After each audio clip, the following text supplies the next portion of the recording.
প্রথমেই সবাইকে জানাই বসন্ত পঞ্চমী বা সরস্বতী পূজার অনেক শুভেচ্ছা।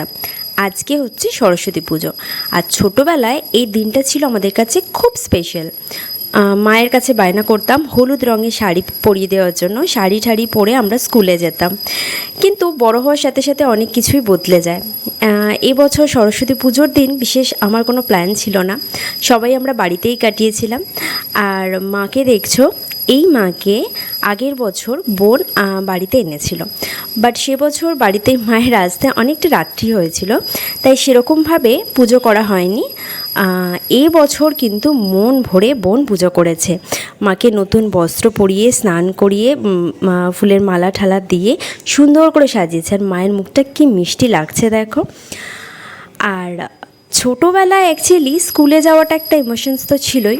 এবছরও ভেবেছিলাম, কিন্তু নানান অনেক কারণের জন্য আর স্কুলেও যাওয়া হয়নি, বাইরে বেরোনো হয়নি। দেখছিলাম আর কি বাড়ির জানলা দিয়ে কত ছোট ছোট বাচ্চারা সব শাড়ি পাঞ্জাবি পরে পরে ঘুরছে। আমারও ঠিক সেই দিনগুলোর কথা মনে পড়ে যাচ্ছিল। যাই হোক, এবছর আমরা সবাই মিলে বাড়িতে থেকেই মায়ের পুজো দিয়েছিলাম, অঞ্জলি দিয়েছিলাম।